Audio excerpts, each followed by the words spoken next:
আসসালামু আলাইকুম বন্ধুরা, কেমন আছেন সবাই? তো কার কোন হাজবেন্ড কার সাথে কেমন ব্যবহার করে আমি তা জানি না। তো আমি আমার হাজবেন্ডের কথাই বলছি, মানে আপনাদের ভাইয়ার কথা।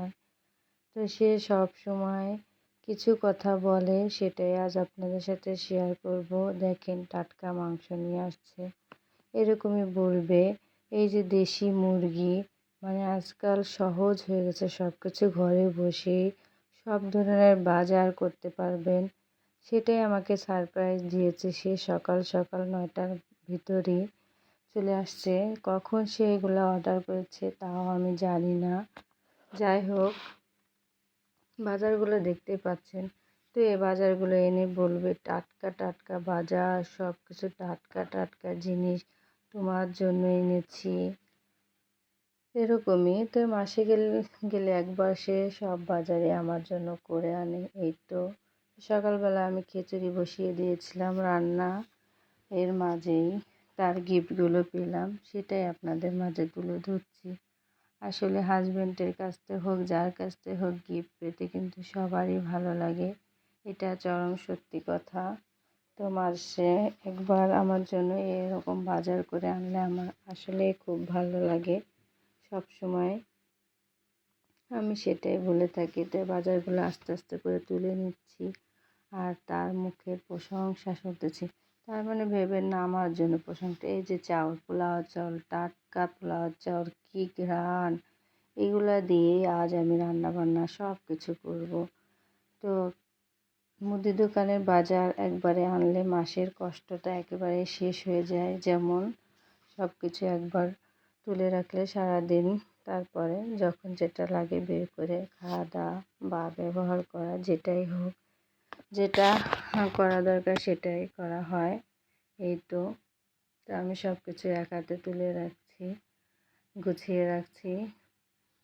আসলে এখন আর মানুষের কষ্ট করা লাগে না, সব কিছু অর্ডার করলে ঘরে বসে চলে আসে। হ্যাঁ, আমি সেরকমই। তাই মাংসগুলো আবার প্যাকেট করে ছোটো ছোটো করে রেখে দিলাম। একবারে তো এতগুলা মাংস খাওয়া যাবে না। এই তো আমার বাজার সব কিছু। আসলে আপনাদের মাঝে তুলে ধরা এই কারণ যে আসলে জীবন কত সহজ হয়ে গেছে আমাদের, যে একবারে আমরা হাতের কাছে সব কিছু পাই। পান্ডা মার্ট থেকে এটা আমি অর্ডার করেছিল, সেটাই নিয়ে আসছে। এই তো চাল ডাল বাজার। তো মাংস পেয়ে তো আর দেরি করে নেই, বসিয়ে দিয়েছি।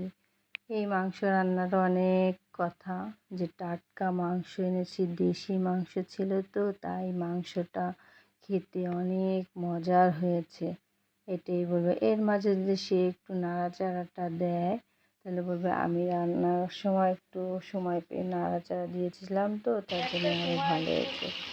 ঘরে মুরগি ছিল, তো রোস্ট করে নিচ্ছি। পাশে আবার মুরগি, ডিম ভুনা করব।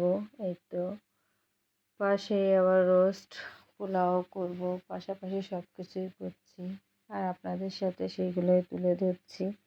আসলে আমার রান্না করা খাবার যারাই খেয়েছে সবাই বলেন মাশাআল্লাহ, সুন্দর হয়েছে। এক চুলাতে পাশে রোস্ট করছি, আর এক চুলাতে পোলাও করছি। সব খাবারই কিন্তু অনেক মজার, সুস্বাদু। যদিও আপনাদের খাওয়াতে পারিনি, আপনারা বুঝতে পারবেন না, তারপর অনুভব তো করতে পারবেন। জানি না কার কেমন লাগছে রান্নাটা দেখে। অবশ্যই ভালো লাগলে লাইক কমেন্ট করবেন। এই তো পোলাওটা হয়ে যাচ্ছে, কি সুন্দর ঘ্রাণ! সব কিছুই মিলে অসাধারণ ছিল, কিন্তু আমি কখনোই ওইভাবে প্রশংসা পাই না। এই যে পোলাওটা বলবে যে চাউলটা এত সুন্দর ছিল, এর জন্য পোলাওটা কি সুন্দর হয়েছে, ঝরঝরে হয়েছে।